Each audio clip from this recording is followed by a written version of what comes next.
রাজনৈতিক দলগুলোর সাথে আলোচনা করে দ্রুততার সাথে তারা বসে যদি বলে যে ঠিক আছে আমরা এই পয়েন্টে এখন ঐক্যমত্য চাই, আমার সংস্কারের প্রস্তাবগুলো আসুক, কিন্তু নির্বাচন ব্যবস্থার সংস্কার আমি সুনির্দিষ্ট কথার কথা উনি বলুক যে আমি 1-2 মাসের মধ্যে রিপোর্টটা করে আগামী 2 দিন বা 3 দিনের মধ্যে নির্বাচনটা করতে চাই, আমি রোডম্যাপ দিতে চাই, আলোচনা হোক।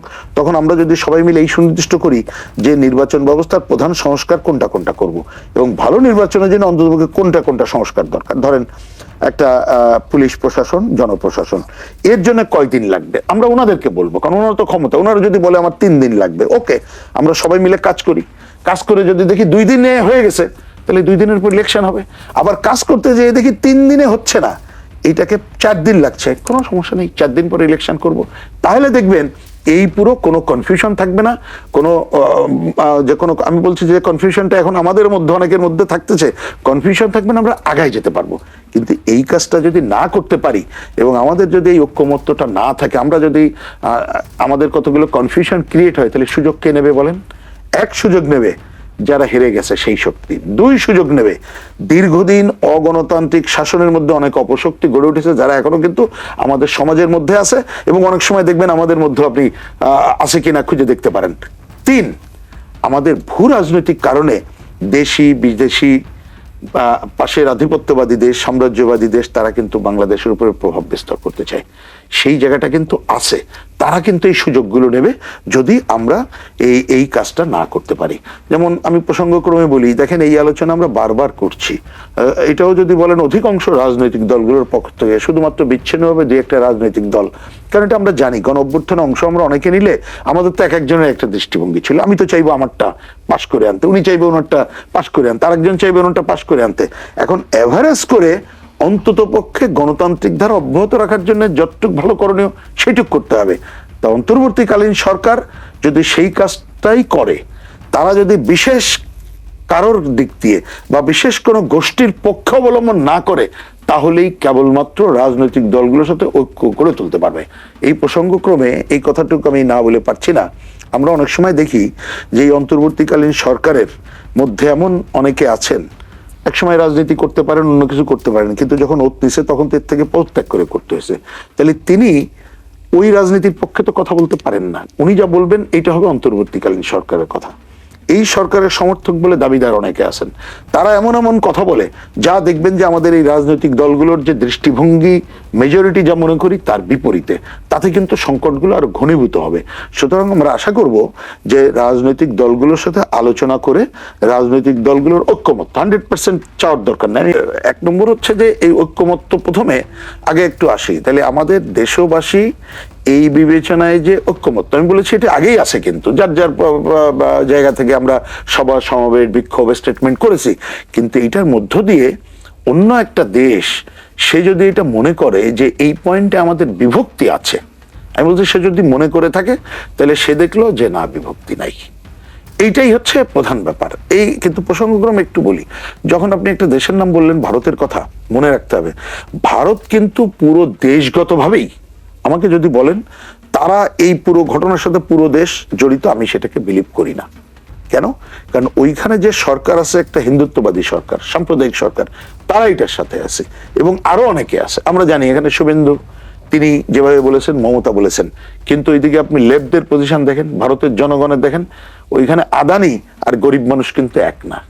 সুতরাং গরিব ভারতীয় জনগণ আর লুটেরা ভারতীয় জনগণ পার্থক্য আছে। সুতরাং আমি মনে করি ভারতের এই শাসক গোষ্ঠী, হিন্দুত্ববাদী শাসক গোষ্ঠীর কাছে এটি একটা মেসেজ গেল যে বাংলাদেশকে আমি এত সহজে কি বলবো যে তার জনগণ ঐক্যবদ্ধ আছে। তাহলে কি বিজেপি বাংলাদেশকে অস্থিতিশীল করতে চায় রাজনৈতিক উদ্দেশ্যে? আমি যদি বলেন যে প্রথমত আপনাকে একটা শব্দ দেখলে চলবে না, আমরা অনেকদিন ধরে দেখছি, এটা কি হঠাৎ করে ভারতকে দেখলেন? যদি বলেন না, তার মানে কি ভারতের সাথে আমাদের অভিন্ন প্রচুর সমস্যা আছে। আপনি সীমান্ত হত্যার কথা বলেন, অসম বাণিজ্য কথা বলেন, আমাদের অভিন্ন যে নদীর উৎস তার যে ন্যায্য হিস্যা পানি সেটা দেয়া না বলেন, আমাদের মানে এগুলো তো আছেই।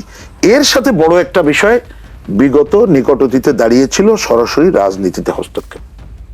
বরঞ্চ আমি বলবো যে ওই শাসক গোষ্ঠীর কাছে এইটা একটা মেসেজ, সেটা অবশ্য শুধুমাত্র এই যে আমাদের এই ঐক্যের কথার মধ্য দিয়েই আমি বলছি না, এটা বিশেষ করে গণঅভ্যুত্থানের পরে যে কথাগুলো সামনে চলে গেছে তাতে তাদের কাছে একটা নতুন মেসেজ গেল যে আগের মতো যেভাবে আমরা চলছিলাম সেইভাবে চলবে না। এইখানে হইতে হবে রাষ্ট্র টু রাষ্ট্র সম্পর্ক, রাষ্ট্রের সাথে কোনো একটা বিশেষ দলের সম্পর্ক হলে চলবে না, এবং এই সমস্যার সমাধানগুলো করতে হবে ন্যায্যতা এবং সমঝোতার ভিত্তিতে, ধন্যবাদ যার যার জানাচ্ছি স্বার্থ কমরেড রহিম রক্ষা হোসেন করে। প্রিন্স। সেই মেসেজটাই গেছে বলে আমি মনে করি।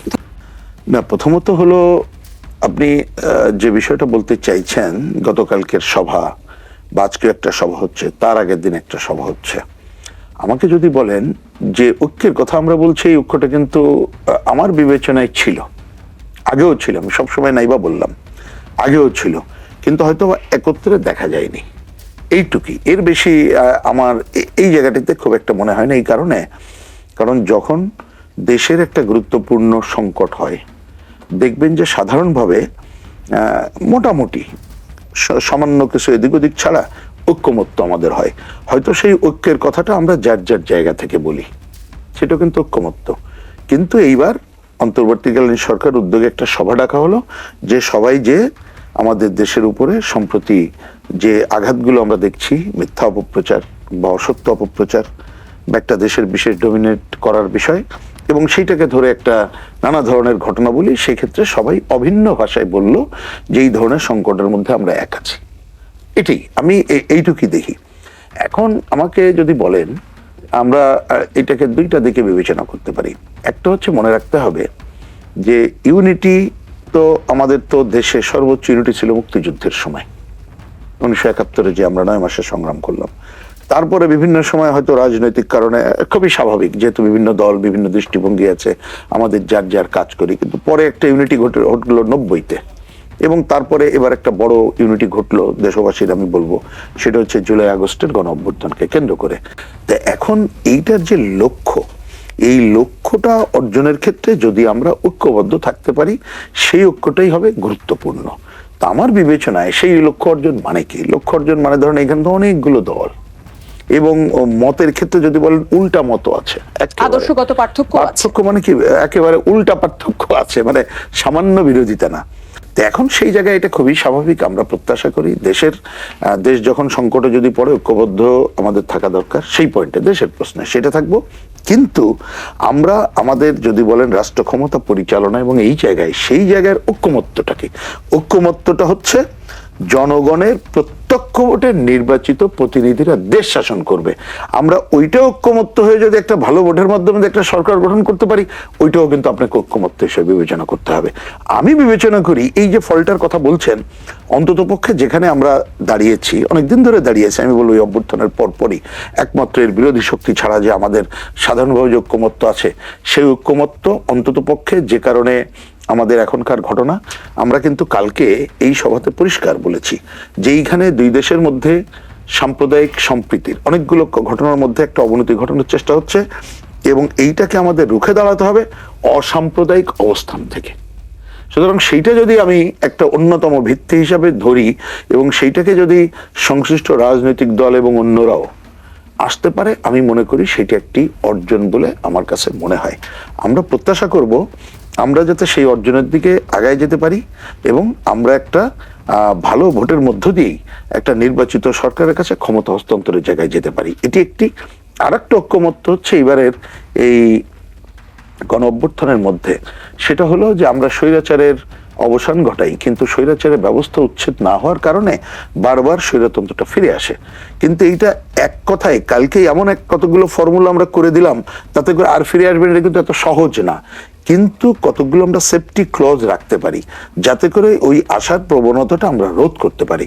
আমি বলবো যে তার মানে একটা সংস্কারের যে ধারার কথা বলা হয়েছে, এটা কিন্তু পুরো সম্পন্ন হবে না, ধারাবাহিক প্রক্রিয়া, সেই কাজটাও কিন্তু আমরা যদি ঐক্যমত্য ওইটুকু হইতে পারি যে আমরা দল মত ধর্ম নির্বিশেষে একটা অসাম্প্রদায়িক গণতান্ত্রিক অবস্থান থেকে এই ধরনের কোনো স্বৈরতন্ত্রকে প্রশ্রয় দেব না, আমরা জনগণের উপর নির্ভর করব, এবং জনগণের ঐক্যমত্য, প্রধানত জনগণের ঐক্যমত্য, সেইটাকে সামনে রেখে আমরা আমাদের যার যার মতপথ প্রকাশ করব, কিন্তু ঐক্যমতকে সামনে রেখে আমরা একটা ভালো ভোটের মধ্য দিয়ে ক্ষমতা হস্তান্তর করব এবং আমরা দেশের স্বার্থে যা ভালো সেটা সবাই মিলে গ্রহণ করব। এই ধরনের একটা ঐক্যমত্য যদি করতে পারি, তাহলে আমার ধারণা যে ঐক্যমত্যর কথা এবং দেশের মানুষ প্রত্যাশা করছে এবং এইটা মানুষ একটা পজিটিভ প্রত্যাশাও করছে যে আমরা ভাই এই হানাহানি টানাহানি দেখতে চাই না, তোমরা মিলেমিশে সব করে, কিন্তু সাধারণ মানুষের জেনারেল পজিশন। আবার যদি বলেন একটু বোদ্ধা মানুষ, সেটা বলবে না, আপনি তো তেল আর জল মিশবে না, বলছে ঠিক আছে একটা পর্যায়ে তেল জল এক জায়গায় থাকতে পারে, একটা থাকতে পারে, কিন্তু আলটিমেটলি মিশবে না, যার যার মতো করে চলে যান, কিন্তু বেসিক কতগুলো ইন্ডিকেটরে ঠিক রাখেন। যেমন বাংলাদেশ, আমার স্বাধীনতা সার্বভৌমত্ব না মানলে তো আর থাকার কথা না। আমাদের এইবারের যে ধরেন ঐক্যবদ্ধের জায়গাটা, অন্তত পক্ষে যে একটা আমরা স্বতঃস্ফূর্ত যে গণ অভ্যুত্থান ঘটালাম সবাই মিলে, এইটা পক্ষে যদি না থাকে তাহলে তো আমাদের ঐক্যমত্য থাকে।